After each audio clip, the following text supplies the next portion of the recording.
Hi hello, നമ്മൾ ഈ കാണുന്ന സ്ഥലം എല്ലാവർക്കും മനസ്സിലായോ?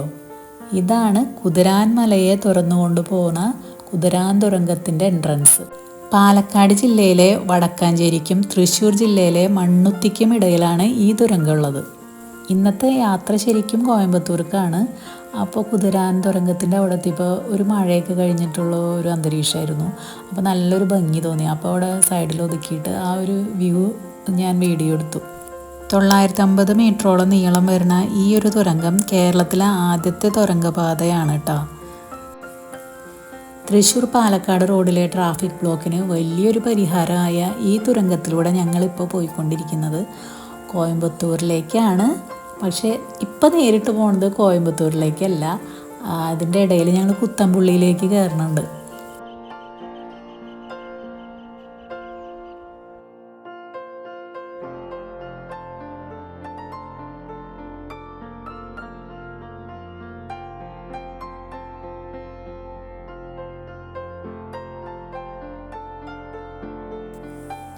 ആദ്യമൊക്കെ കുത്തമ്പുള്ളി എന്ന് കേൾക്കുമ്പോൾ ഞാൻ വിചാരിച്ചിരുന്നത് അത് പാലക്കാട് ജില്ലയിലാണെന്നാണ്. പക്ഷേ ഇത് തൃശ്ശൂർ ജില്ലയിലാണെന്ന് ഇപ്പോൾ അടുത്താണ് എനിക്ക് മനസ്സിലായത് കേട്ടോ. തൃശ്ശൂർ ജില്ലയിൽ നിന്ന് 50 കിലോമീറ്റർ വടക്ക് കിഴക്കായിട്ടാണ് കുത്തമ്പുള്ളി ഇരിക്കുന്നത്. കുത്തമ്പുള്ളി അടുക്കണേറ്റ് മുമ്പ് നമുക്ക് നല്ല സീനറി കാണാം. നല്ല പാടങ്ങളും നെൽപ്പാടങ്ങളും പിന്നെ റബ്ബർ തോട്ടങ്ങളൊക്കെ ആയിട്ട് നല്ല ഭംഗിയുള്ള വഴിയാണ് കേട്ടോ.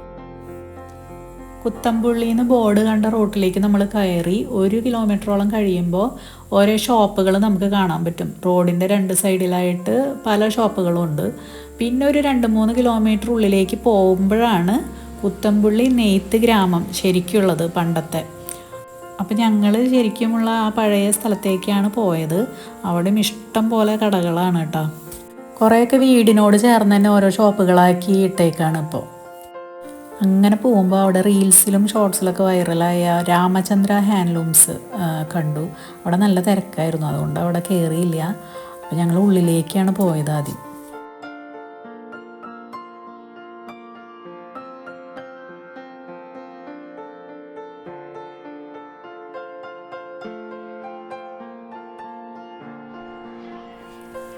ആദ്യം ചെന്ന ഒരു ഷോപ്പിലത്തെ കാഴ്ചയാണത്. ഫ്രണ്ടിൽ തന്നെ ഇങ്ങനെ കുറേ സെറ്റ് മുണ്ടും സെറ്റ് സാരിയൊക്കെ കൂട്ടിയിട്ടിട്ടുണ്ട്. അപ്പോൾ CK ടെക്സ്റ്റൈൽസ് അങ്ങനെ ഒരു കടയിലാണ് ഞങ്ങൾ ആദ്യം പോയത്. 2 കടയിൽ മാത്രമേ കയറിയുള്ളൂ, അതിനുള്ള സമയം ഉണ്ടായിരുന്നുള്ളൂ. ഞങ്ങളിവിടെ എത്തിയപ്പോൾ ഉച്ചയായി. അപ്പോൾ ഈ ഷോപ്പിൽ കുറച്ചൊക്കെ നോക്കി, കുറച്ച് വാങ്ങി. പിന്നെ ഒരു ഷോപ്പിലും കൂടി കയറി, അവിടെ നിന്നും കുറച്ച് വാങ്ങി. സെറ്റ് മുണ്ട് വാങ്ങിയതാണ്. അതിലിങ്ങനെ വർക്ക് ചെയ്യാനൊക്കെ ആയിട്ടാണ് കുറച്ച് സെറ്റ് മുണ്ടുകൾ എടുത്തത്.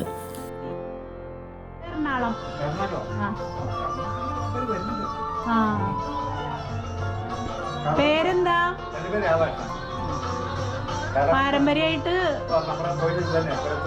കുലത്തൊഴിൽ.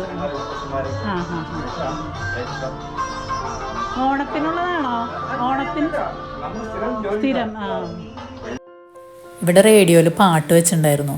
അപ്പോൾ ചിലപ്പോൾ കോപ്പി റൈറ്റ് വരും. അത് കാരണമാണ് ഞാൻ ആൾ പറഞ്ഞത് മ്യൂട്ട് ചെയ്തത്. ഇതാണ് കൈത്തറി. ഞാൻ നേരിട്ട് കണ്ടത് ഇപ്പോഴാണ് കേട്ടോ, കൈത്തറി യന്ത്രം. ഞാനിത് കണ്ടപ്പോൾ വിചാരിച്ചത് ആളിങ്ങനെ കാല് നീട്ടി വെച്ചേക്കാന്നാ. പക്ഷെ അങ്ങനെയല്ല, അത് കുഴിയിലേക്കാണ് കാല് വെച്ചേക്കണം. എന്നിട്ട് കാലും കൈയും ഒപ്പം ഉപയോഗിച്ചിട്ടാണ് ഇത് ഊടുമ്പാവും നെയ്യണത് കേട്ടോ. തുണികൾ ഇങ്ങനെയാണ് പണ്ടൊക്കെ നെയ്തെടുത്തിരുന്നത്. ഇപ്പോൾ പിന്നെ യന്ത്രത്തറികൾ വന്നപ്പോൾ കൈയും കാലും ഉപയോഗിച്ചുള്ള ഇങ്ങനെ ചെയ്യണ രീതികൾ കുറഞ്ഞു.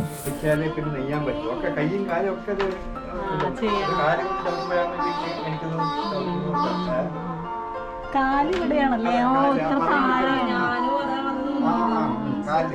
നമ്മള് കാണുമ്പോ വിചാരിക്കും ഇങ്ങനെ കാല് നീട്ടി വെച്ചേക്കാം.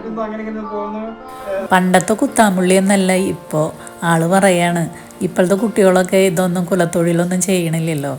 അപ്പോൾ വളരെ കുറച്ച് വീടുകളിലാണ് ഇപ്പോൾ ഇങ്ങനെ ചെയ്യണുള്ളൂ. പിന്നെ ഏതൊക്കെയോ സഹകരണ സംഘം യൂണിറ്റായിട്ട് അങ്ങനെ കുറച്ച് പേര് ചെയ്യണുണ്ട്. അങ്ങനെ പറഞ്ഞു. എല്ലാ കുലത്തൊഴിലും അങ്ങനെയൊക്കെ തന്നെയല്ലേ. നമ്മുടെയൊക്കെ ഇപ്പം ഞങ്ങളുടെയൊക്കെ കുലത്തൊഴിലും ചെയ്യുന്നവർ ആരുമില്ല വീടുകളിൽ. നൂലൊക്കെ എവിടെ നിന്നാണ് വരണേന്ന് ചോദിച്ചപ്പോൾ അത് സൂററ്റിൽ നിന്നാണ് പറഞ്ഞത്. പിന്നെ ഈ ഗോൾഡൻ കളറും സിൽവർ കളറും നൂലൊക്കെ വെള്ളത്തിലിട്ട് വെച്ചേക്കുക, അത് ചുരുണ്ടു പോകാണ്ടിരിക്കാൻ അത്രേ. ഇവർ ശരിക്കും ബ്രാഹ്മണ വിഭാഗത്തിൽപ്പെട്ട ദേവാംഗ സമുദായത്തിൽപ്പെട്ടവരാണത്രേ. പണ്ട് 500 വർഷങ്ങൾക്ക് മുൻപ് കൊച്ചി രാജകുടുംബമാണ് വിശിഷ്ട വസ്ത്രങ്ങൾ നെയ്യാൻ വേണ്ടിയിട്ട് ഇവരെ ഇങ്ങോട്ട് കൊണ്ടുവന്നത് എന്നാണ് പറയണത്. ഇവരെ കർണാടകയിൽ നിന്ന് ഇങ്ങോട്ട് കൊണ്ടുവരുമ്പോൾ കുറച്ച് പേര് തമിഴ്നാട്ടിലായി, കുറച്ച് പേര് കേരളത്തിലായി. അങ്ങനെയൊക്കെയാണ് ഈ ഒരു കുലം ഇവിടെ വന്ന് താമസാക്കിയത്. ഇവിടുത്തെ 600ഓളം ബ്രാഹ്മണ കുടുംബങ്ങൾ രാജ്യത്ത് മറ്റെങ്ങും കാണാത്ത തരം കൈത്തറി സാരികളൊക്കെ ഇവിടെ നെയ്തിരുന്നു പണ്ട്. ഇപ്പം അത്രയ്ക്കൊന്നുമില്ല, അധികം ആൾക്കാർ ചെയ്യണില്ല. ഇപ്പോൾ കുത്തമ്പുള്ളി കൈത്തറി എന്നൊക്കെ പറഞ്ഞിട്ട് നമ്മൾ അവിടെ നിന്ന് വാങ്ങണത് കൂടുതലും പുറത്തുനിന്ന് വരുന്ന ഐറ്റമാണ്. അതായത് തമിഴ്നാട്ടിൽ ഇതിൻ്റെ വലിയ യൂണിറ്റ് ഉണ്ട് അത്ര, അവിടെ നിന്നൊക്കെയാണ് വരുന്നതെന്നാണ് കേട്ടത്. ഞങ്ങളങ്ങോട്ട് പോകുമ്പോൾ ലഞ്ച് ഉണ്ടാക്കി കൊണ്ടുപോയിട്ടുണ്ടായിരുന്നു. അപ്പോൾ CK ടെക്സ്റ്റൈൽ എന്ന് പറഞ്ഞ ഒരു ഷോപ്പിലത്തെ അവർ ഞങ്ങൾക്ക് അവരുടെ സ്റ്റാഫ് ഇരുന്ന് കഴിക്കുന്ന ഏരിയയിൽ ഭക്ഷണം കഴിക്കാനുള്ള സൗകര്യം ഒരുക്കി തന്നു.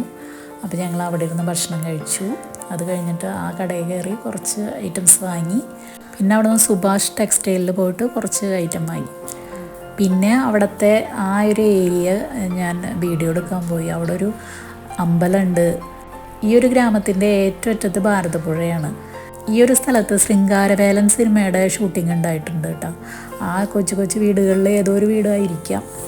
പിന്നെ ഇങ്ങോട്ട് വരുന്നവർ കുറേ അകലേന്നാണ് വരണേന്നുണ്ടെങ്കിൽ ഉച്ച സമയത്ത് ഇവിടെ എത്തിയാൽ അധികം ഹോട്ടലുകളൊന്നും ഇല്ല കേട്ടോ. അപ്പോൾ നമ്മൾ ലഞ്ച് കൊണ്ടുവരുന്നതൊക്കെ ആയിരിക്കും നല്ലത്. പിന്നെ ഒരു കാര്യം എന്ന് പറഞ്ഞാൽ കുറേ ഐറ്റംസ് വാങ്ങുന്നവർക്കാണ് നല്ല ലാഭമുള്ളൂ. കുറേ അധികം വാങ്ങുന്നവർക്ക് ലാഭമുണ്ടാവും. അല്ലാണ്ട് കുറച്ച് സാധനങ്ങൾ വാങ്ങാനായിട്ടാണ് പോകണമെന്നുണ്ടെങ്കിൽ വലിയ ലാഭമൊന്നും ആർക്കും ഉണ്ടാവില്ല. ഇതൊരു ഷോപ്പിൻ്റെ ഗോഡൗൺ ആണ്. ഇങ്ങോട്ട് പോയത് എന്തിനാണെന്നറിയോ?